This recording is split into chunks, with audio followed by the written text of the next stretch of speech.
બજારે કોઈ વિચાર કોઈ લચડામાં તડપડતા કાયા તોડીને ત્રાજવામાં નાખી કાયા કાપીને ત્રાજવામાં નાખી હાડ હે મારે ગળતા સંતને સતગુણારે નથી મફતમાં મળતા નથી મફતમાં મળતા એના ભૂલ ચૂકવવા પડતા સંતને સતગુણારે એ ભાઈ નથી મફતમાં ભગવાન અને ભગવાનની કૃપા છે એનું પણ એક પ્રમાણ છે. ભગવાનની કૃપા છે એનું પણ એક પ્રમાણ છે. શું? આપણે જાગીએ છીએ ત્યારે આપણે બધું યાદ હોય છે. આપણે કોણ છીએ, ક્યાં છીએ, શું કરીએ છીએ. સૂઈ જાય પછી કઈ યાદ રહેશે? જ્યાં સુધી એ બધું નહીં ભૂલાય ત્યાં સુધી ઊંઘ પણ નથી આવવાની. યાદ રાખજો, એ બધું ભૂલાઈ જાય છે એટલે ઊંઘ આવી જાય. વળી પાછું જાગવું હોય ત્યારે પાછું બધું યાદ કરવું પડે, અને જાગી જઈએ ત્યારે વળી પાછું બધું યાદ હોય છે. આ ભૂલાવા વાળો પરમાત્મા છે, યાદ કરાવવા વાળો પરમાત્મા છે.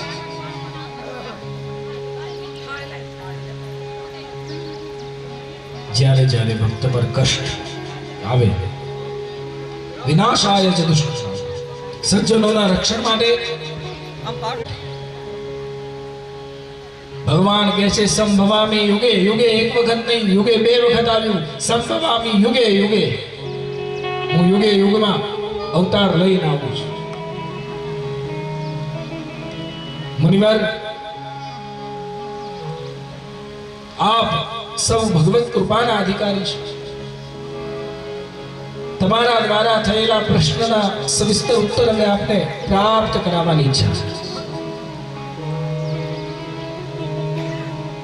મુનિવર, તમે જે પૂછેલું કે અમને સાર સંભળાવો, હવે હું તમને જે સાર કહી રહ્યો છું એ સાર એ બીજું કોઈ નથી. 18 પુરાણોનો સાર શ્રીમદ ભાગવત છે, એ હું તમને સંભળાવું છું. આ ભાગવત સંહિતા વેદ વ્યાસ દ્વારા આપણને પ્રાપ્ત થઈ. સૌથી પહેલા ભગવાન વેદ વ્યાસે આ સંહિતાની રચના કરી અને એ શુભદેવજીના માધ્યમે પરીક્ષિત રાજાએ આ સંહિતાનું શ્રવણ કર્યું.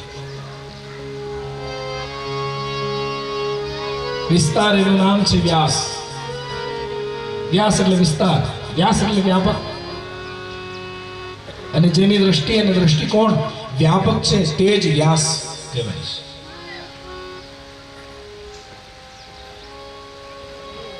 કોની પ્રેરણાથી આ રચના થઈ, ક્યારે રચના થઈ, કયા સમયે, કયા હેતુથી, આવા પ્રશ્નો પૂછે છે. કસ્મિન યુગે પ્રવૃત્તેયં સ્થાને વાકેન હેતુના કુતઃ સંપ્રેષિતઃ કૃષ્ણ કૃતવાન સંહિતા. રચના કોને કરી, ક્યારે કરી, કોને રચીને કોને આપી, એ બધું સંભળાવો, એ બધું સમજાવો. અમે સાંભળવાની ઈચ્છા છે. પારાશર્ય મહાભાગ ભવતઃ કચ્ચિદાત્મના પરિદોષ્યતિ શારીર આત્મા માનસૈવા. અરે એક સમયની વાત છે. ચારે વેદોનો વિસ્તાર કર્યો. ઋગ્વેદ, યજુર્વેદ, સામવેદ, અથર્વવેદ ચારે વેદો અને દાળ ભાત આવ્યા પછી મીઠાઈ ને ભાવે યાદ રાખજો. આ તો હવે નવી કંઈક પ્રથા આવી છે કે ખાને કે બાદ કુછ મીઠા હો જાય. પણ થાળીમાં દાળ ભાત આવ્યા પછી મોહન થાળનો ભાવ, પછી ત્યાં પૂર્ણતા ગૌરવાય.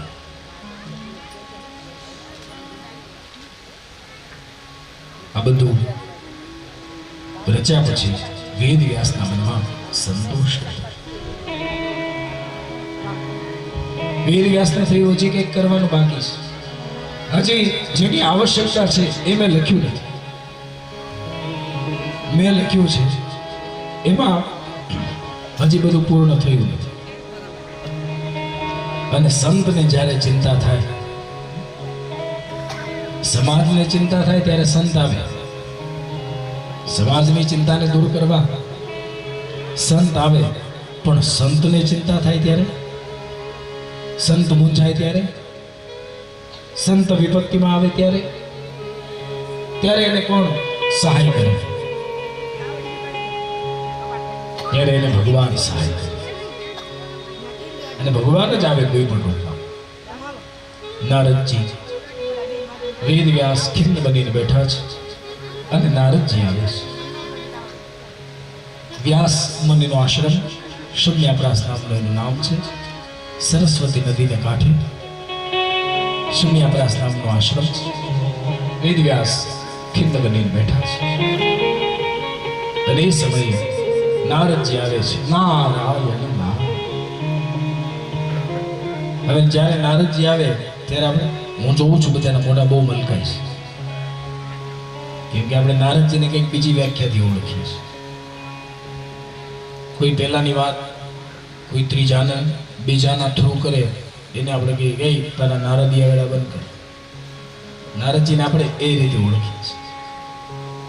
પણ સાંભળો, નારદજી એ નથી. નારદજી કોણ છે?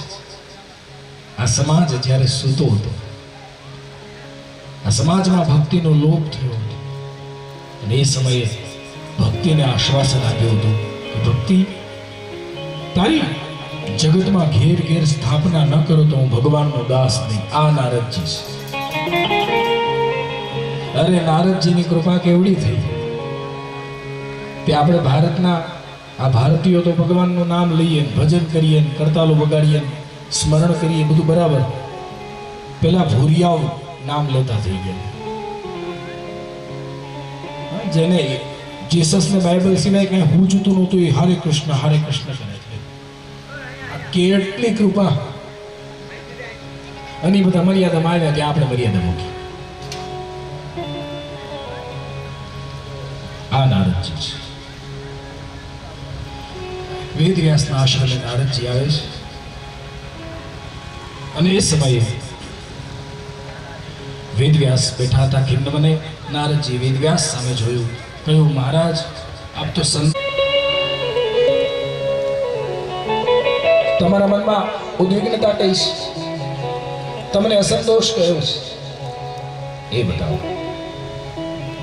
કહ્યું તો ભગવાનની સૌ નજીક રહેવા વાળા છે, ભગવાનની પાસે રહેવા વાળા છે. વિશાળને મારા મુખની ચિંતાને આપ વાંચી ન શકો. પ્રભુ આ પુરાણો લખ્યા, 8 આટલા ગ્રંથ લખ્યા, પણ મને હજી સંતોષ નથી. ભગવાનનું નામ લીધા વગર સંતોષ અને શાંતિ ક્યારેય નથી. હરિ ભજન વિના સુખ શાંતિ, સુખ શાંતિ નહીં. હરિ પ્યાર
ઉચ્ચિષ્ટ સ્થાન જેવા છે, જેને વાયસ તીર્થની સંજ્ઞા મળી છે.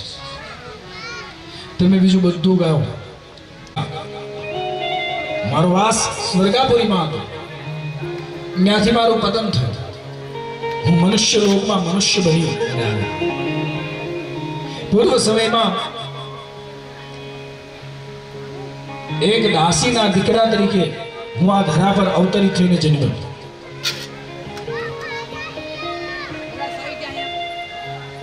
ગોવિલ નામના ગોપ, દ્રુમિલ નામના ગોપની પત્નીને ત્યાં હું દાસીના પુત્રના રૂપમાં જન્મ્યો હતો.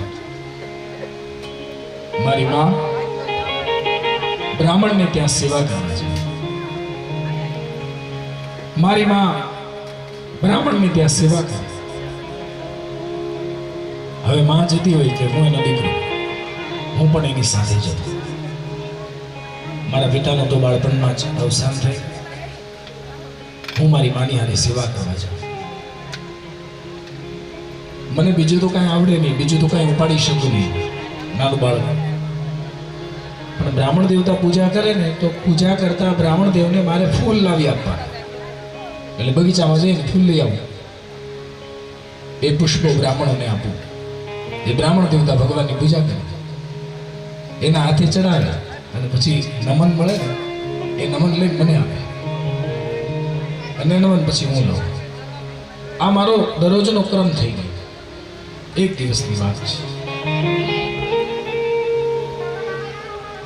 બ્રાહ્મણ દેવતા પૂજા કરી સંપન્ન થયા અને એ સમયે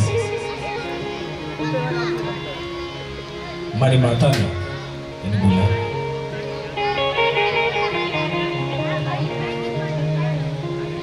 અને કીધું કે બેન, આપણે ત્યાં ચાતુર્માસ કરવા સંતો આવવાના છે અને એ સંતોને 4 મહિના આપણા ઘેર વ્રત કરશે, જપ કરશે, તપ કરશે.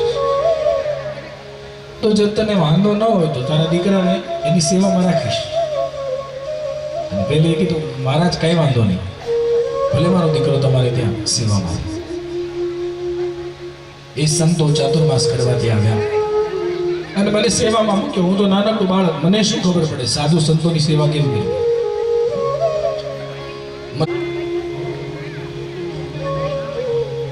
પણ મને એક આદત,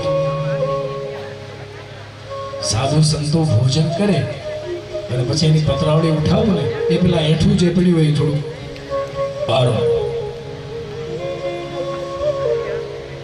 આમ એઠવાડ આરોગતા આરોગતા મારી મતિ શુદ્ધ થઈ.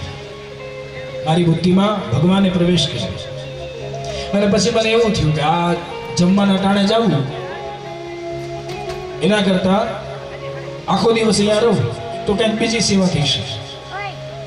પછી તો મારી બુદ્ધિ શુદ્ધ થઈ હતી. પછી તો રાત્રે હું સત્સંગમાં જ બેસવા મળ્યો. સાધુ સંતો ભગવાનની ચર્ચા કરે તો એને સાંભળ્યા કરું. સમજાય નહીં પણ મજા બહુ આવે. સત્સંગનું એવું છે, ભાગવતની વાતો એવી છે, સમજાય નહીં પણ આનંદ આવે.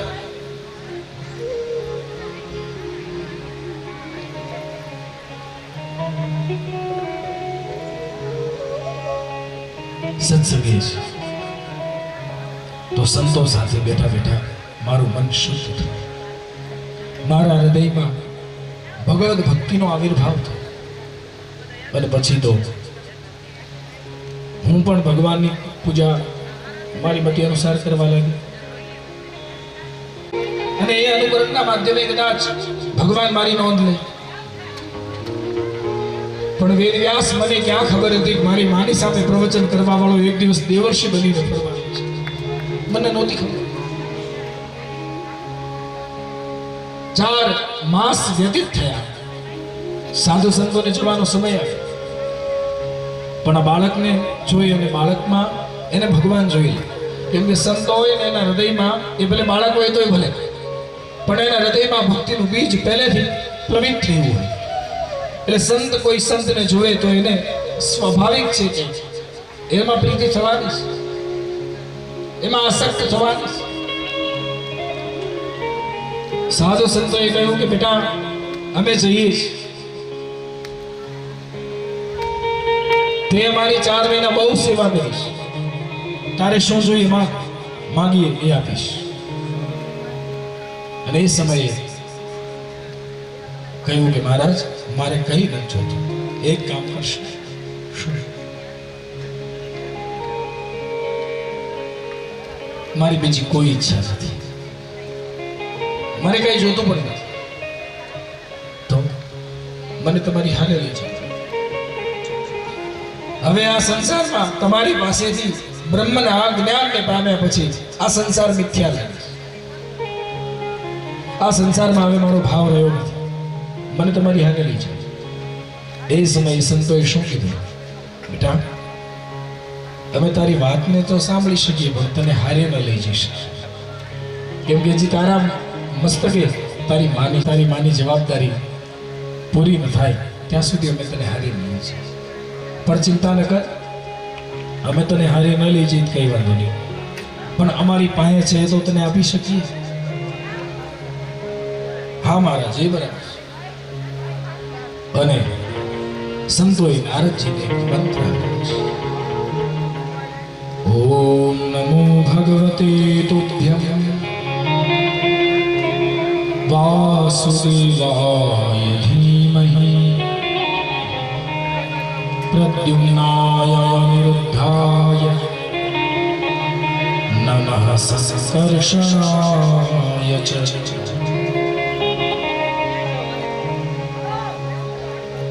બાળક અમે તને આ મંત્ર આપીએ છીએ. ઓમ નમો, નમો એટલે નમસ્કાર, ભગવત એટલે ભગવાન, તમને નમસ્કાર કરીએ છીએ. તુભ્યમ, તુભ્યમ એટલે તમને. વાસુદેવાય, ભગવાન વાસુદેવ છે, વસુદેવના પુત્ર એટલે વાસુદેવ. ધીમહિ, જે વાસુદેવ છે, જે વસુદેવના દીકરા છે એનું ધીમહિ, ધીમહિ એટલે હૃદયમાં અમે ધ્યાન ધરીએ છીએ. પ્રદ્યુમ્નાય, જે પ્રદ્યુમ્ન સ્વરૂપ છે, અનિરુદ્ધ સ્વરૂપ છે અને સંકર્ષણ સ્વરૂપ છે, એવા પરમાત્માને મારા નમસ્કાર છે. ભગવાનને નમસ્કાર કરે. હવે એ જ શ્લોક, આ શ્લોકમાંથી નારદજીએ અષ્ટાક્ષર મંત્ર બનાવ્યો. એ અષ્ટાક્ષર મંત્ર એટલે ઓમ નમો ભગવતે વાસુદેવાય, નમો ભગવતે વાસુદેવાય, ઓમ નમો ભગવતે વાસુદેવાય, ઓમ નમો ભગવતે વાસુદેવાય. આવો થોડી વાર નારદજીની ભાવનાએ આપણે પણ ભગવાનને યાદ કરીએ. એ બાને જેટલી વખત દ્વાદશાક્ષર મંત્ર આ આંગણે આપણા મુખે ગવાય એટલું વધારે સારું. ઓમ નમો ભગવતે વાસુદેવાય, ઓમ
વાસુદેવાય હરે ઓમ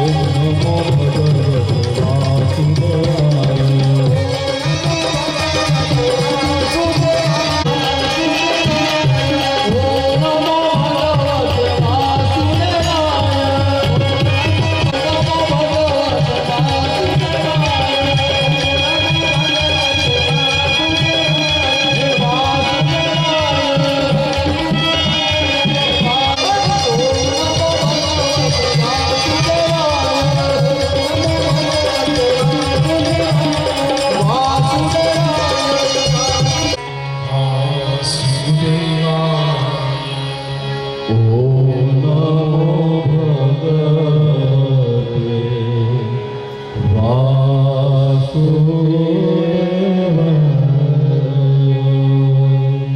ભગવાનનું સ્મરણ કરતા કહ્યું કે બેટા આ મંત્રનો જાપ કરજો. આ મંત્ર મેં તમને આપ્યો છે. આ મંત્ર કોઈ સામાન્ય નથી, યાદ રાખજો. આ મંત્ર મહાન છે. જે મંત્રના સમયે પેલા ઋષિમુનિઓએ નારદજીને મહિમા કયો હતો, એ મંત્ર કઈ સામાન્ય અનેક વિધ પ્રયાસો ભગવત પ્રાપ્તિના છે. આ જમણા પગના અંગૂઠે કાળોતરા સર્પે દંશ દીધો અને મારી માં મૃત્યુ પામી. અત્યાર સુધી મારા મસ્તક પર એ મારી માની જવાબદારી હતી. હું એ ઘર છોડી જઈ શકતો નહોતો. હવે માની જવાબદારી ગઈ એટલે મેં વિચાર કર્યો કે હવે હું ક્યાં જાઉં. અને પછી તો ઉત્તર દિશામાં, જે દિશામાં સંતો ગયા હતા તે દિશામાં મેં પ્રસ્થાન કર્યું. સંતો ગયેલા એ માર્ગે આગળ જતા મને સંતો તો ન મળ્યા, પણ ત્યાં એક વનમાં બેસી અને મેં ભગવાનનું સ્મરણ શરૂ કર્યું. ભગવાનનું સ્મરણ કરતા કરતા કરતા કરતા કરતા કરતા એક સમય એવો આવ્યો કે જે સમયે મારું અંતઃકરણ ને મન શુદ્ધ બની ગયું. મારા મનમાંથી તમામ વિચારો અને વિકારો જતા રહ્યા. હું ભગવત પ્રીતિને પ્રાપ્ત કરવા વાળો બન્યો. મારા અંતઃકરણ ને હૃદયમાં સહજ વૈરાગ્ય મળ્યું. અને પછી આંખ મારી બંધ. ભગવાનને મારા પર કૃપા કરવાની ઈચ્છા થઈ અને એ સમયે ભગવાન મને દર્શન આપવા આવે છે. મારી આંખો બંધ હતી. મેં ભગવાનના દિવ્ય સ્વરૂપને જોયું. હાથમાં શંખ, ચક્ર, ગદા અને પદ્મ ધારણ કર્યું છે. કંઠથી આરંભી અને ભગવાનના ચરણ કમલ સુધી ફેલાયેલી વનમાળા મેં જોઈ. એ વનમાળામાં ભ્રમરાઓ કલરવ કરી રહ્યા હતા. આ મને દર્શન. ભગવાનના દિવ્ય મુખારવિંદને જોયું. ભગવાનના હાથમાં રહેલા શંખ, ચક્ર, ગદા અને પદ્મના આયુધોને મેં જોયા. ભગવાને સામાન્ય નથી તો ભગવાનના આયુધો ક્યાંથી સામાન્ય? વ્યાપક આયુધોને ધારણ કરી અને પરમાત્માના ચરણમાં મેં મસ્તક ઝુકાવવાની તૈયારી કરી. મને એમ કે ભગવત દર્શનથી યુક્ત બની જાય. જ્યાં વિવળતા વશ મારી આંખ ઉગડી ગઈ ત્યાં તો ન તારમાં રાજકો મનુષ્યનું પણ આવું છે. ભગવત દર્શનની જિજ્ઞાસાએ ભગવત ધામ સુધી પોતાની અનુભૂતિ અને અનુભૂતિના વિચારે કરી અને મનુષ્ય પહોંચી તો જાય છે, પણ એ વિચારધારાને અનુસાર રહી જ્યાં સુધી ભગવત કૃપાને પ્રાપ્ત નથી કરતો ત્યાં સુધી એને ભગવત દર્શન નથી થતું. યાદ રાખજો. માણસ ભગવત દર્શનને જો પ્રાપ્ત કરવું હોય તો એને હૃદયના વિચારોથી ભગવાનમાં ખોવાવું પડે છે. જ્યારે જાત ભૂલાય ત્યારે ભગવાન યાદ આવે છે. બાકી જાત ભૂલાય નહીં ત્યાં સુધી ભગવાન યાદ નથી આવતું. દેવતાઓએ મને દેવદત્ત નામની વીણા આપી છે. દેવદત્તા મિમામ વીણામ સ્વર બ્રહ્મ વિભૂષિતામ. દેવદત્તા મિમામ વીણામ સ્વર બ્રહ્મ વિભૂષિતામ ગાયમાનસ ચરા. અને ભગવાનનું નામ લેતા લેતા હું સર્વત્ર ભ્રમું છું. અને આપણે હવારે વાત થઈ ને ભક્તિને અને નારદજીને કે પાસપોર્ટ કે વિઝાની જરૂર નથી. એનો નાગરિકત્વ ખાલી ભારત પૂરતું સીમિત નથી. એનું નાગરિકત્વ માત્ર દેવલોક પૂરતું સીમિત નથી. એનું નાગરિકત્વ માત્ર વૈકુંઠ પૂરતું સીમિત નથી. એ જ્યાં જવા ઈચ્છે ત્યારે જઈ શકે છે. આપણે તો કોઈ માર્ગ લેવા પડે ને, વહેલું પહોંચવું હોય તો પ્લેનમાં બેસવું પડે અને શાંતિ થવું હોય ટ્રેનમાં બેસવું પડે.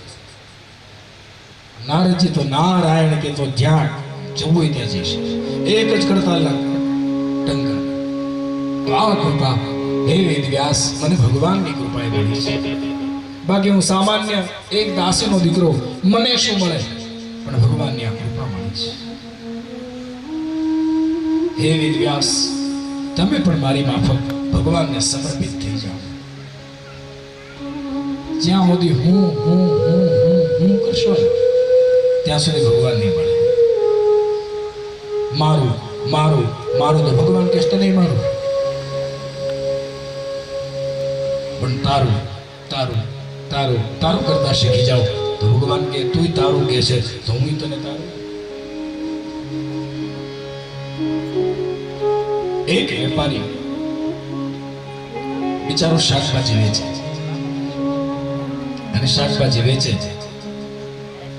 એક દિવસની વાત છે, કોઈ શેઠિયો એની લારીએ શાક લેવા જાય છે. હવે પેલો બિચારો ગરીબ માણસ, એક દિવસ એની પત્નીને કીધું કઈ કટકીમાં ખોટા સિક્કા પડ્યા. એની પત્નીએ ઉદારતા દેખાડી. છોકરાને પૂછ્યું બેટા તમારી પાસે કઈ ખોટા સિક્કા? તો કે પછી તો પાડોશી ધર્મ નિભાવે. પાડોશમાં બધાને ઘેર ઘેર જે ખોટા સિક્કા હોય તો આપજો, એક જગ્યાએ હાલે છે.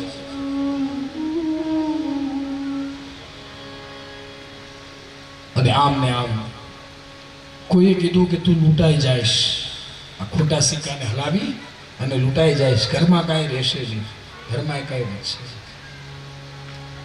એ વેપારી બહુ સરસ છે. એને શું કીધું કે હું આ ખોટા સિક્કા લઉં છું ને, પણ ભગવાનને એક પ્રાર્થના કરું છું, ભગવાન પાસે માગણી કરું છું. હે ભગવાન તે મને આ જગતમાં અવતાર આપ્યો, તારી કૃપાએ આ જગતમાં હું અવતાર લઈને આવ્યો અને જ્યારથી મારા પર તારી કૃપા થઈ ત્યારથી મારી પાસે જે ખોટો સિક્કો આવ્યો ને એને મેં નથી ઠુકરાવ્યો. તો આ શરીર છોડું ત્યારે આ ખોટો સિક્કો તારી પાસે આવશે. તું એને ઠુકરાવતો નહીં, તું એને સ્વીકારી. તો આવું જ આપણે ગમે એટલા ખોટા સિક્કા હોઈએ, હૃદયમાં જો સમર્પણનો ભાવ હોય તો ભગવાન આપણે. એક વેપારી જો ન ઠુકરાવી શકતો હોય તો ભગવાન ઠુકરાવે. પણ સમર્પિત થયા પછી તારું તારું તારું આ ભાવ હોય તો. પણ સમર્પિત થયા પછી મારું છે, આ મારું છે, ભગવાન કે તો નેન્યા રહે તો એ કઈ કામ. સમર્પણનો ભાવ હૃદયમાં પ્રગટ, ભગવાનની આપણા પર કૃપા થાય. વેદ વ્યાસને નારદજી ઉપદેશ કર્યો. નારદજીના ઉપદેશે કરી વેદ વ્યાસ પરમ પુનીત સરસ્વતી નદીને કાંઠે ખૂબ હૃદયમાં આનંદ થયો. નારદજી સમજાવીને ગયા અને એ સમયે વેદ વ્યાસની આંખ બંધ થઈ, સમાધિ લાગી.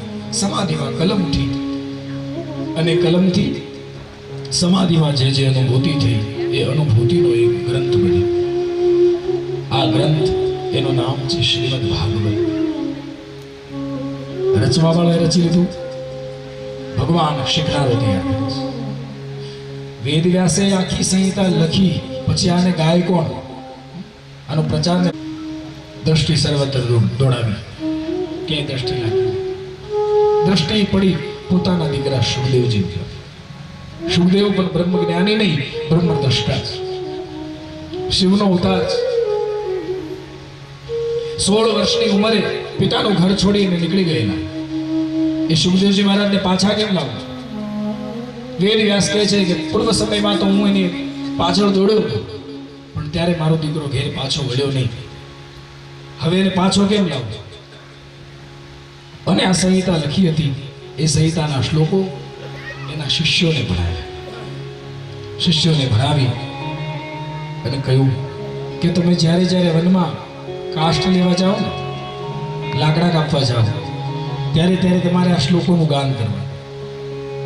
અને જ્યાં સુધી તમને કોઈ પરિપક્વ સાંભળવા વાળો ન મળે ત્યાં સુધી અધૂરા ગાવાના. ત્યાં સુધી આ શ્લોકોને પૂરા કરતા. તો શિષ્યો તો વેદ વ્યાસની આજ્ઞા કરીને જાય અને દરરોજ શ્લોકો ગાય અડધા અડધા. એક દિવસની વાત છે.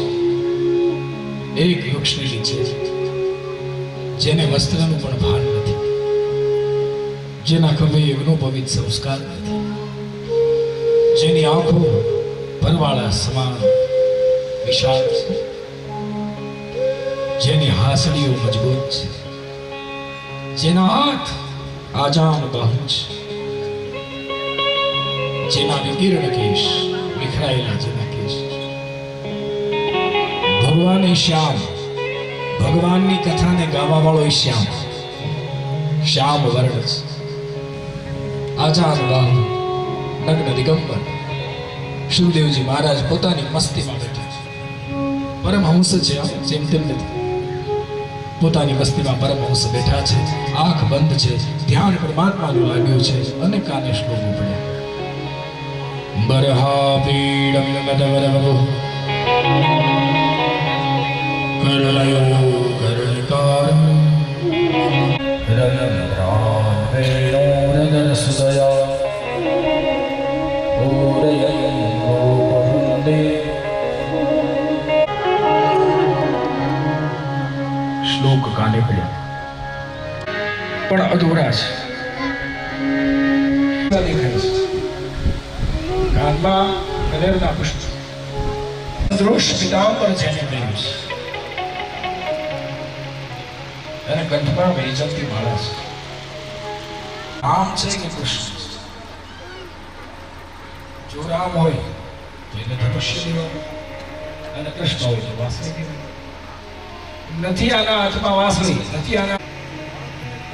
છોકરાઓ જ્યાં શ્લોકો ગાતા તેને બોલે, વગે છોકરા તમે કઈ સંસ્થાના શ્લોકો ગાઓ છો? મહારાજ આ તો અમારા ગુરુજી હમણાં જ બનાવીશ, લેટેસ્ટ. તમે જે જે સંહિતાનું સાંભળ્યું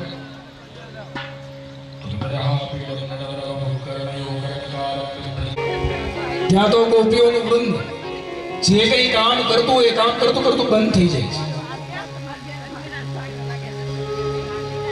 જળ ચેતન બની જાય છે, ચેતન જળ બની જાય છે. ડુંગરાઓ ચાલવા માંડે છે ને નદીઓ પ્રવાહ બદલી લે છે. આવો ભગવાન વેણુનાદ. વૃંદાવનની પરમ રમ્ય ભૂમિ, અને એ ભૂમિ પર ગોવાળિયાઓ નિત્ય જે ભગવાનનું ગુણગાન કરે છે, જે ભગવાનના ગુણોનું વર્ણન કરે છે, તે ભગવાન કૃષ્ણ છે. આમ સ્વરૂપ જોઈને ભગવાનના સ્વરૂપનું વર્ણન કર્યું. સુખદેવજી મહારાજ રાજી થયા. આ ભગવાનનું આવું છે, પણ છતાંય મન લાગ્યું નહીં. શું કામ? કે આનું સ્વરૂપ તો બહુ સારું છે. ઘણાના સ્વરૂપ બહુ સારા હોય, પણ સ્વભાવ લવિંગ્ય મરચા જેવા હોય. એને બતાવ્યા નથી. આપણે કહીએ ઊભા છો તો કે હા તું કે તો બેસી જાય. ઊભા રહેવાલા કઈ કામ નથી. એકલા આવ્યા તો કે હા ઘૂંટોળું આવીએ. એને બતાવ્યા નથી. આનું સ્વરૂપ તો બરાબર, પણ સ્વભાવ, આનો સ્વભાવ કેવો છે?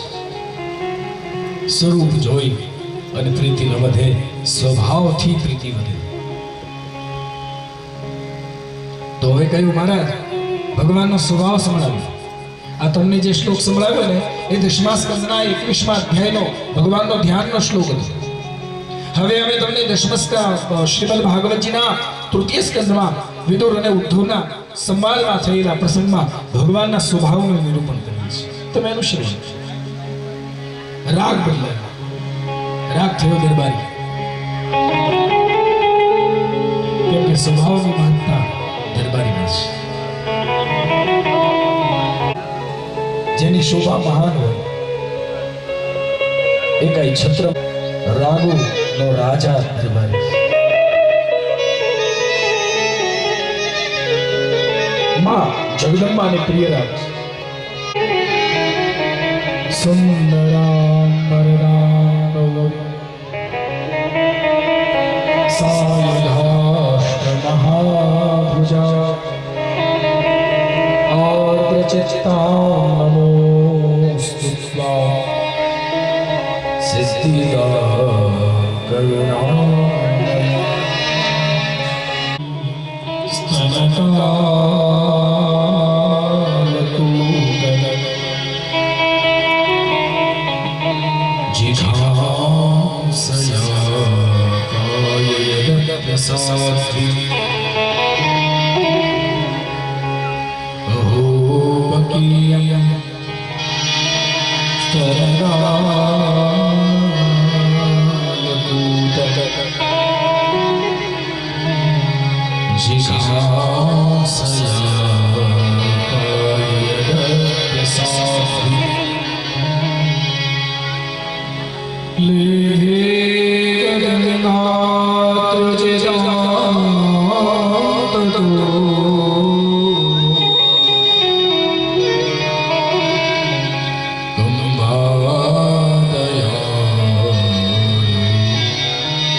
સ્વરૂપમાં પ્રીતિ ન થઈ.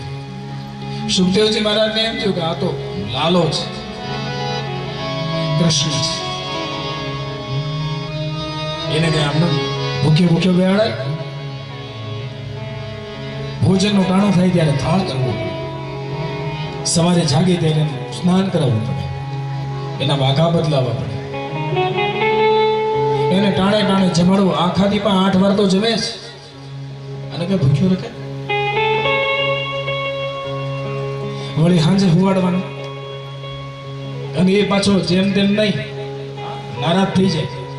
ઠાકોરજીની સેવા ઘરમાં હોય ને તો જેમ નાના છોકરાને પંપાળી હુવડાવીએ ને એમ ભગવાનને સુવાડવા.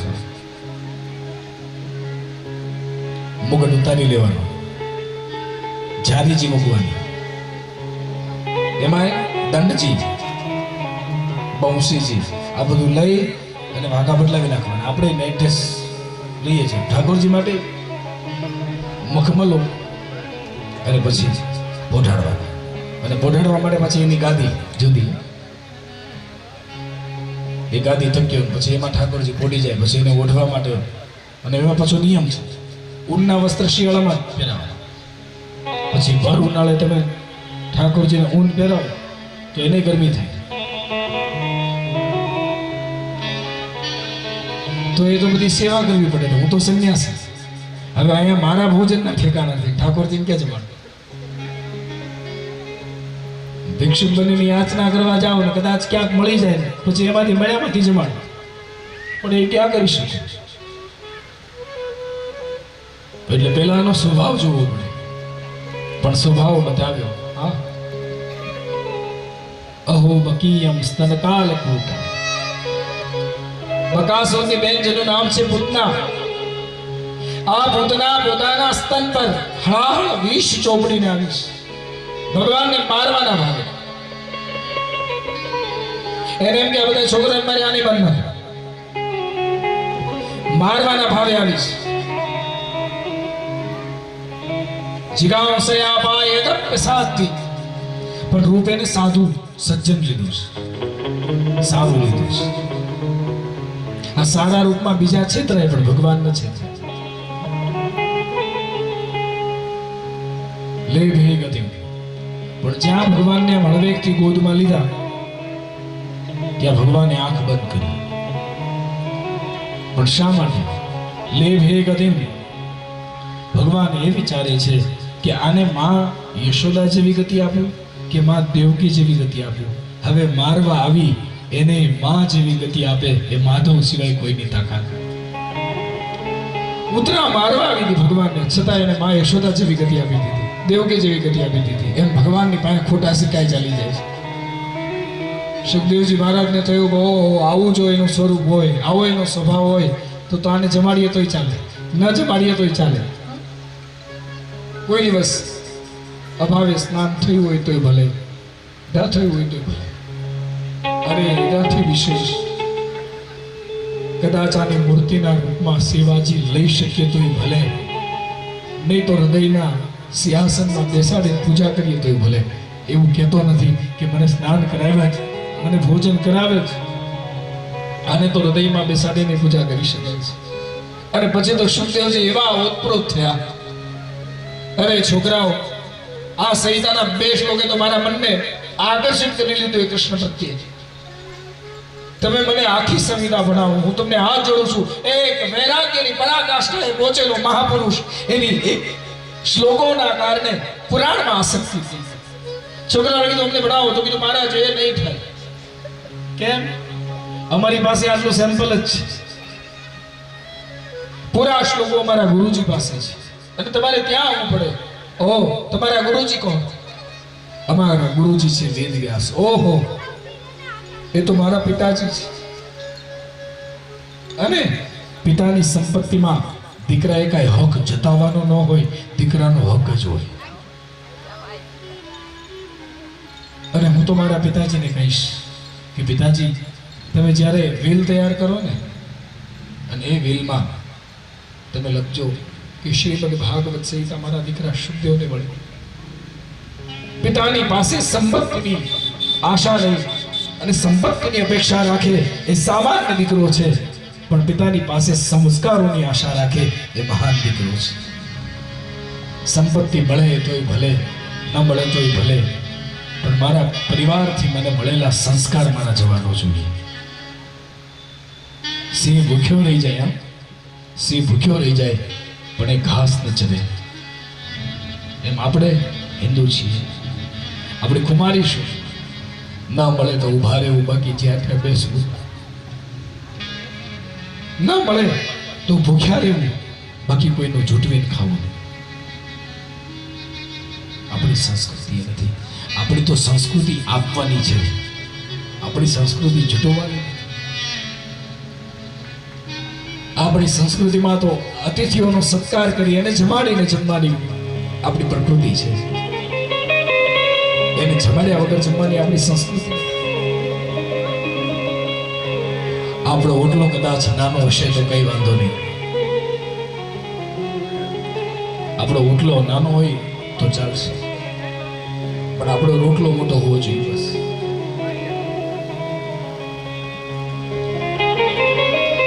એ તારા યાદોળિયા એ અવતારો મીઠો આપજે. એ તારા આને સંકટ કોઈ ભગવાને એ મને તો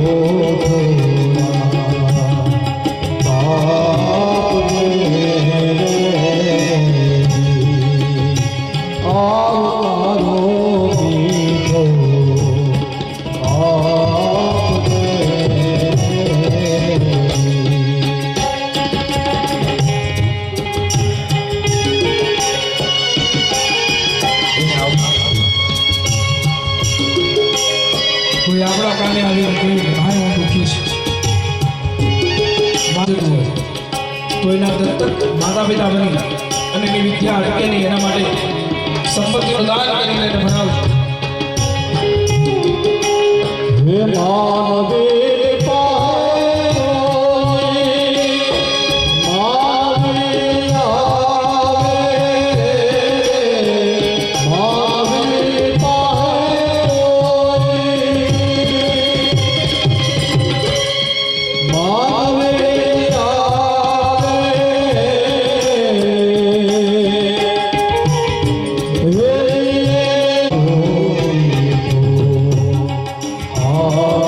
આપજે.